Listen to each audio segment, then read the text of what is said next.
We all know how special the Matiatia area is, and we're talking about two areas which really belong to us. The public space, which is out there in the bay, part of a marine park, but of course we've got more than 6 hectares of land, the former harbour master site, which also, in a very real sense, belongs to us. What I want to do is just take you back over a period of around about 10 years, just tracking the changes that have taken place in this particular area, the greater Matiatia area. And we'll start off with around about 2003, and I'll call it the Kapau period, the community and people of Waiheke. In 2003, the Harbour Master land at Matiatia was owned by Waitemata Infrastructure Limited, WIL in other words, who wanted to establish a 30,000 square metre mixed-use commercial development on the site. This was the start of a lengthy period of discussion, controversy and litigation. Kapau, supported by its more than 2,000 members, mounted a successful legal challenge in the Environment Court, which caused WIL in 2005 to abandon its plans. Soon after this, the land was purchased by Auckland City. There followed a period of consultation by Auckland City about the sort of development that would be appropriate for the greater Matiatia area. A design competition was organised, which attracted 75 entrants. The main design principles agreed on by the community were as follows: gateway function, Matiatia as a destination, transport efficiency, special landscape, ecological and cultural values, and overarching sustainability. Very profound principles. There were some very exciting and innovative designs, and as far as I know, all these are still in existence. The winning designers were Scott and Priest. The intention by council was to recoup the $12.5 million it had spent and generate a profit of $7 million on an area of no more than 12,000 square metres, a little more than a third of what was originally proposed. And they were looking at developing retail, cafes, residential areas. There was no mention, of course, at that time of a marina. The Matiatia directional plan, and this has already been mentioned by Jan, by 2009, Scott and Priest, the successful designers, had completed a Matiatia directional plan on behalf of Auckland City Council Development Committee. The directional plan was consistent with and built upon the design work done by Scott and Priest a few years earlier. The directional plan was intended to last 20 years and was to focus on especially transport. And in the early stages, it was the wharf area that was to be the top priority. The directional plan was also intended to be flexible and capable of adapting to future community needs. We weren't looking at locking things in. In other words, we were not going to be setting things in concrete.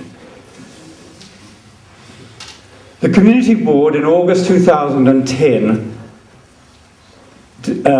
discussed the directional plan and recommended to the Development Committee of Council that the directional plan should be put on hold. It was the Community Board that did that because of doubts about commercial viability and funding.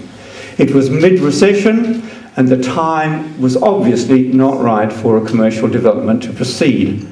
The board also identified, and this is really important, this is in 2010, August, the board identified the lack of consideration being given to the needs of Waiheke residents and commuters, and the board had concerns about the merging of the directional plan with the proposed Matiatia Transport Master Plan.